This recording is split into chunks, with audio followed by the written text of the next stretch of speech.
வணக்கம், என் பேர் டாக்டர் பாலாஜி சாய்பாபா. நான் ஒரு மூட்டு மாற்று அறுவை சிகிச்சை நிபுணர். இன்னைக்கு பொதுவாக நம்ம கிட்ட வர பேஷண்ட்ஸ், மூட்டு மாற்று சிகிச்சைக்காக வர பேஷண்ட்ஸ், அதாவது நீ ரீப்ளேஸ்மெண்ட் அப்படின்னு இந்த சர்ஜரிக்காக வர பேஷண்ட்ஸ் கேட்குற கேள்விகள் என்னென்ன, அவங்க மனசுல என்னென்ன பயம் இருக்கு அப்படின்றத நம்ம பார்ப்போம். வணக்கம் டாக்டர். என்னோட அம்மாவுக்கு 65 வயசு ஆகுது. இந்த வயசுல அவங்களுக்கு இந்த நீ ரீப்ளேஸ்மெண்ட் சர்ஜரி பண்றது நல்லதா? தாராளமாக பண்ணிக்கலாம். 65 வயசு ஆகுதுன்றதுக்காக பயப்பட வேண்டாம். பேஷண்ட்டுக்கு மெடிக்கல் ஃபிட்னஸ் இருந்ததுன்னா தாராளமாக நம்ம ப்ரொசீஜர் பண்ணிக்கலாம். அதில் எந்த விதமான பயமும் நமக்கு கிடையாது. இப்போ பக்கத்துல எல்லாம் சொல்றத வச்சு பார்த்தா இந்த சர்ஜரிலாம் பண்ணி முடிச்சா அதுக்கப்புறம் படுக்கை ஆயிடுவாங்க, அதுக்கப்புறம் நடக்க முடியாது அப்படின்றது. நீங்க என்ன சொல்றீங்க?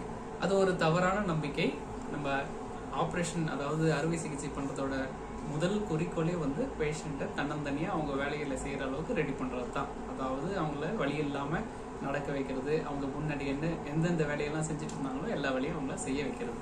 படுத்த படுக்கையை ஆக்குறதுக்குன்ற நோக்கத்தோட நம்ம எந்த ஒரு ஆப்ரேஷன் நம்ம பண்ண போறது இல்லை. அவங்க அந்த நிலைக்கு தள்ளிடக்கூடாது, அந்த நிலைக்கு போயிடக்கூடாதுன்றது காரணத்துக்காக தான் நம்ம ஆப்ரேஷன் பண்றோம். அதனால ஆப்ரேஷன் பண்ணதுக்கு அப்புறம் தாராளமா அவங்க எல்லா வேலைகளையும் செய்ய முடியும், நல்லா நடக்க முடியும். படுத்த படுக்கைய கண்டிப்பா ஆக மாட்டாங்க. பழைய மாதிரி இப்ப எங்க அம்மாவால் திருப்பி சமைக்கலாம் முடியுமா சர்ஜரி முடிஞ்சு? தாராளமா உங்க அம்மாவால சமைக்க முடியும். ஆப்ரேஷன் பண்ணிட்டு உடனே அடுத்த நாள்ல இருந்து சமைக்க முடியாது. ஒரு 3 வாரம் 4 வாரம் ஆனதுக்கு அப்புறம் ஓரளவுக்கு அவங்களால தனியா எழுந்து நிக்கிறதுக்கு எப்ப அவங்களால முடியுதோ, கால்ல தசைகள்லாம் எந்த அளவுக்கு வலி நமக்கு பொறுத்துக்கிட்டு, எந்த அளவுக்கு அவங்க தசைகள்ல மறுபடியும் எக்ஸசைஸ் மூலியமா பவர் எந்த அளவுக்கு திருப்பி வருதோ அவ்வளவு சீக்கிரம் அவங்களால இந்த வேலைகள்லாம் செய்ய முடியும். பொதுவா 3ல இருந்து 4 வாரத்துல அவங்களால இந்த வேலைகள்லாம் செய்ய முடியும்.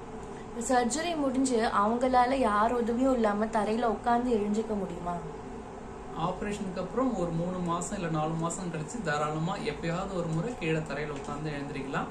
பொதுவா சில வேலைகள்லாம் ஆப்ரேஷனுக்கு அப்புறம் நம்ம அவாய்ட் பண்ண சொல்லுவோம். இந்த கீழே உட்கார்ந்து எழுந்திரிக்கிறது, சப்பளங்கால் போட்டு உட்காருது, முட்டி போறது, இல்ல குத்துக்கால் போறது, இல்ல தாழ்வா இருக்கிற சோஃபால, சேர்ல, ஸ்டூல்ல உட்காருது, இது எல்லாமே நம்ம பொதுவா மூட்டு பிரச்சனை இருக்கிறவங்களுக்கு நம்ம தவிர்க்க சொல்லுவோம். ஏன் சொல்றோம் அப்படின்னா, அந்தந்த வேலைகள்லாம் செய்யும் போது மூட்டு உள்ளர நமக்கு ஜவ்வுல கொஞ்சம் அழுத்தம், அதாவது ப்ரெஷர் ஜாஸ்தியாகிறதுனால நம்ம உள்ள போடுற அந்த உள்வைப்பு இம்ப்ளான்ட்டோட ஆயுள் காலம், அதாவது லைஃப் ஸ்பேன் நமக்கு கொஞ்சம் குறையறதுக்கு வாய்ப்பு இருக்கு. அதனால அந்த வேலைகள்லாம் நம்ம அவாய்ட் பண்ண சொல்லுவோம். எப்பயாவது ஒரு நாள் தாராளமா செய்யலாம், ஒன்றும் தொந்தரவு கிடையாது. இப்போ ஒரே நேரத்துல 2 கால்லையுமே ஆபரேஷன் பண்ணிக்க முடியுமா? தாராளமா ஒரே நேரத்துல 2 காலுக்கும் ஆப்ரேஷன் பண்ணலாம். பேஷண்டோட உடல்நிலை அதுக்கு ஒத்துழைக்கணும். அதாவது மெடிக்கல் ஃபிட்னஸ் அவங்களுக்கு இருந்ததுன்னா தாராளமா 2 காலும் ஒரே நேரத்துல செஞ்சுக்கலாம்.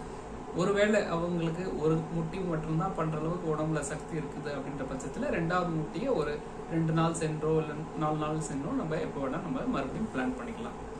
இப்போ சர்ஜரி பண்ணி முடிக்க எவ்வளவு நேரம் ஆகும் டாக்டர்? பொதுவா முதல் முறை மூட்டு மாற்று சிகிச்சை பண்றவங்க, அதாவது பிரைமரி டோட்டல் நீ ரிப்ளேஸ்மெண்ட் அப்படின்ற சொல்ற சர்ஜரிக்கு 1 மணி நேரத்துல இருந்து 1.5 மணி நேரம் ஆகும். அதாவது 90 நிமிஷம் அப்படின்றது ஒரு அப்ராக்சிமேட்டான ஒரு கணக்கு. சர்ஜரி முடிஞ்சு நாங்க எவ்வளவு நாள் இங்க ஹாஸ்பிட்டல்ல தங்க வேண்டியது இருக்கும்? பொதுவா நம்ம ஆப்ரேஷனுக்குன்னு அட்மிட் பண்ற பேஷண்ட்டை 3 இல்ல 4 நாள் அளவுக்கு ஆப்ரேஷன்ல தங்குற மாதிரி பிளான் பண்ணி வர சொல்லுவோம். அது ஏன் அப்படின்றதுக்கு இதுதான் காரணம். அதாவது ஆப்ரேஷனுக்கு முன்னாடிலாம் நம்ம அட்மிட் பண்ணி சில டெஸ்ட் எல்லாம் பண்ணுவோம். அனஸ்தீசியா டாக்டர் பார்த்து ஃபிட்னஸ் அசஸ்மெண்ட் பண்ணுவாரு.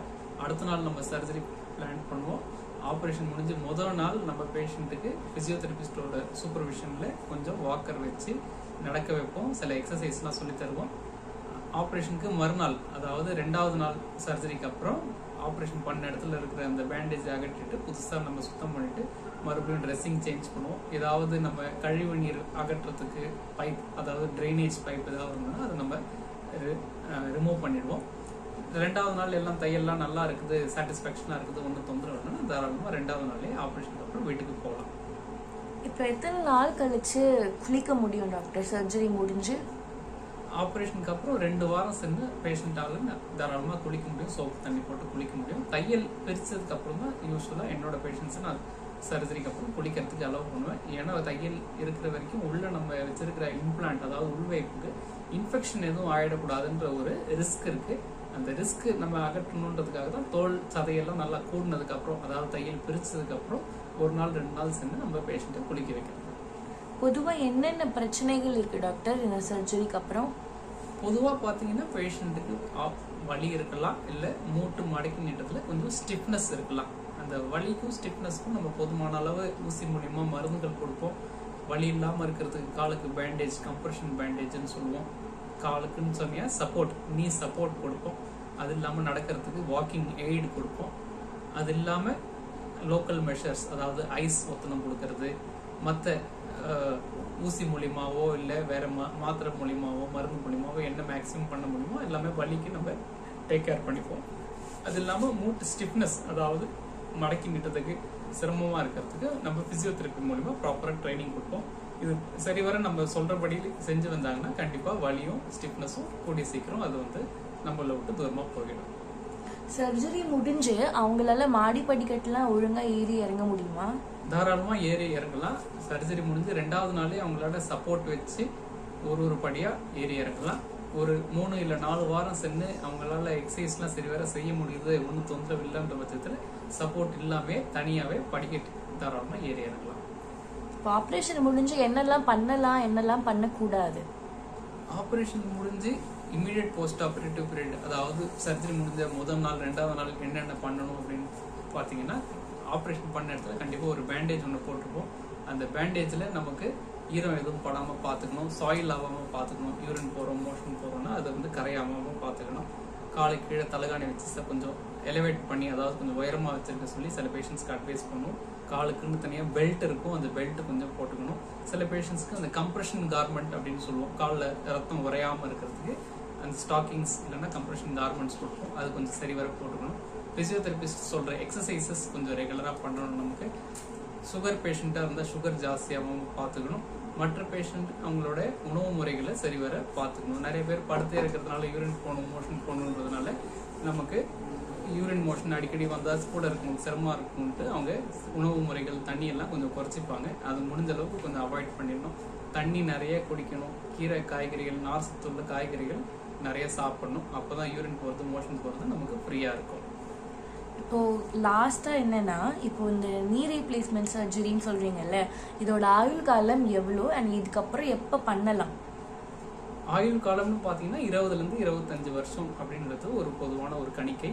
இப்போ சமீபத்தில் இருக்கிற அட்வான்சஸ் இன் டெக்னாலஜி, அதாவது நுண்ணியமான அறுவை சிகிச்சை முறைகள் இருக்கிறதுல நமக்கு அது இன்னும் கூட அதிக நாட்கள் வர்றதுக்கு வாய்ப்புகள் இருக்கு. ஓகே டாக்டர், நன்றி டாக்டர். தேங்க்யூ.